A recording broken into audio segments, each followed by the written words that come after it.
The sky is patches of bright blue and fluffy white.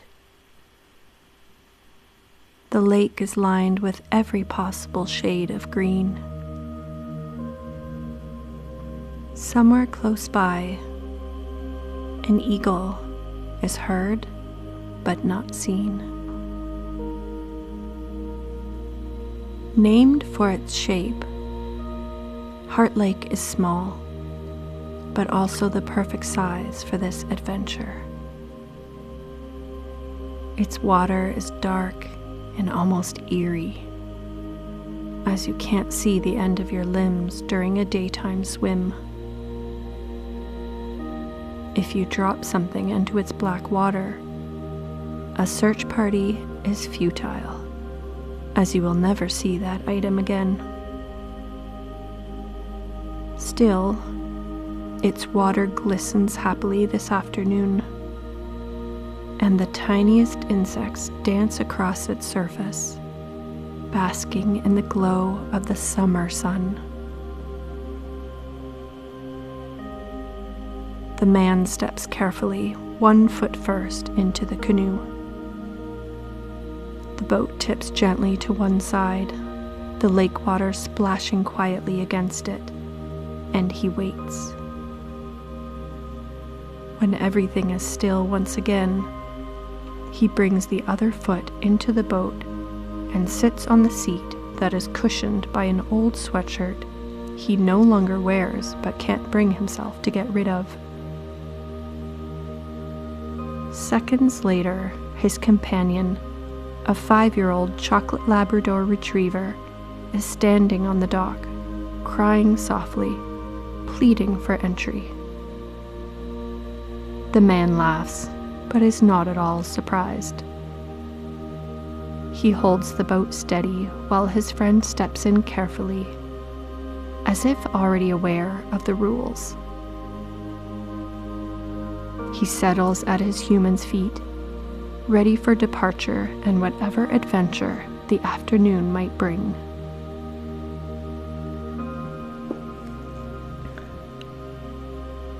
For many miles, the only sound that can be heard is the occasional gentle tapping of the water against the canoe. The paddle dips in and out of the lake swiftly and silently.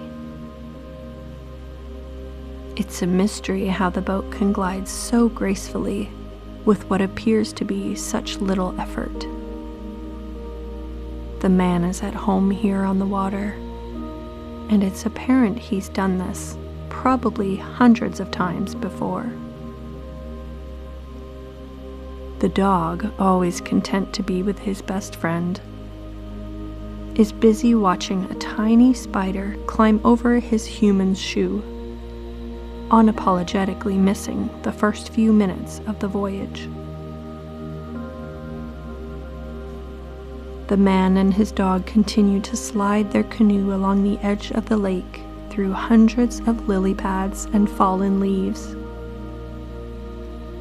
The boat's presence stirs up a flurry of activity below the water's surface, but above the surface, it's never been so peaceful. There's movement ahead, and the wanderers approach carefully. The dog has lifted his head to catch a glimpse of the intruder, while a turtle, enjoying the sun from his perch on a rotten log, glares back. No words are exchanged between the creatures, and the peaceful voyage continues to an open area where largemouth bass are regularly known to enjoy a bite. There is no wind this afternoon. The reflection of the trees stretched across the lake makes them 3 times as tall and amusingly distorted. The only ripples in the water are man-made, as the paddle brings the canoe to the perfect fishing spot and pauses for a break. Heart Lake is completely still now. A pool of shiny glass, with artful dollops of green and blue and white reflections. The man reaches for his fishing rod, careful not to disturb his sleepy friend, who is twitching from a happy dream that involves chasing and finally catching a squirrel. The bait squiggles on the shiny hook and pierces the water with one forceful swoop of the fishing rod. The man takes a drink of his beer, sets it down on the seat beside him, and waits. The fishing line disappears into the darkness of the lake below. A few yards away, there's a rustle in the trees, and the dog is now awake and on alert. They spot the large brown nose at the same time. Stepping out of the trees and into an open, sunny patch of weeds and water is a moose. His footsteps sound like cartoon-like kerplunks as he moves. The dog decides not to bark, a decision the man is relieved his companion has arrived at on his own. The two remain still as they watch in awe.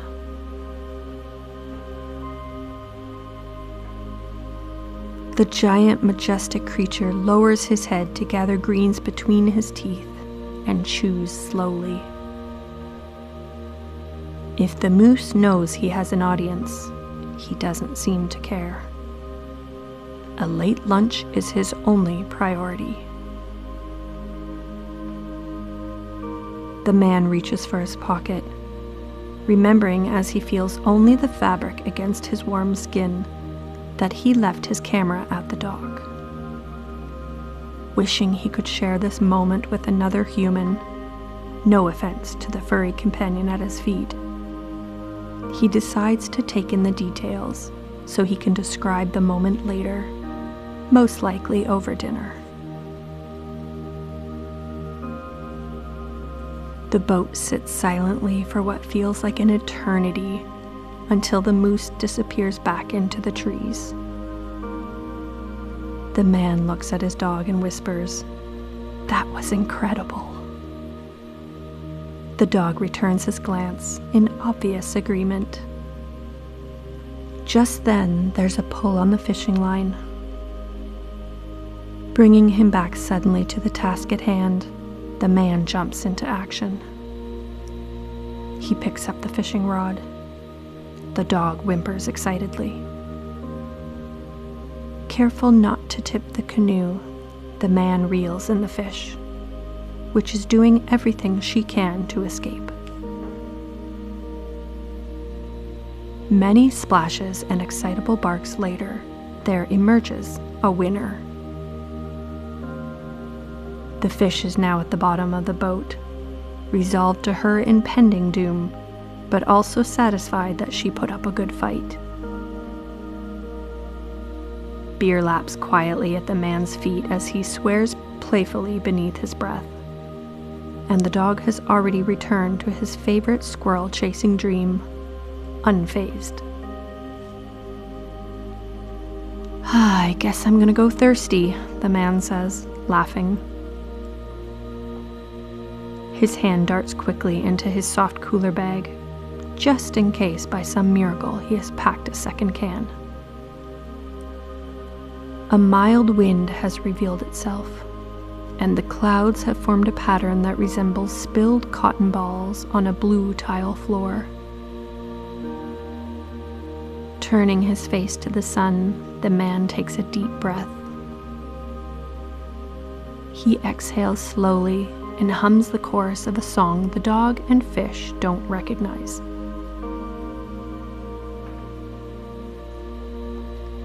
He picks up the cherrywood paddle he carved himself just years before and begins to paddle the cedar strip canoe toward the dock, which is still several hummed courses away. Heart Lake laps against the side of the boat, The dog sighs loudly.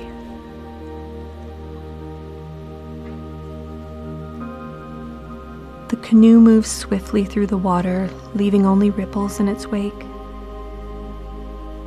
The man has very little work to do to bring them back to their starting point, but does so expertly nonetheless. Once the boat is tied to the end of the dock, the man unloads his friends, his fishing rod, and the sad empty beer can. He unclasps his life jacket from across his chest, rubs his eyes with one hand, and looks down at the dog, who has already wrapped himself around his owner's feet. "What adventure shall we go on next, old boy?" the man says aloud, as they set off on foot toward the tree that resembles a famous watercolor painting.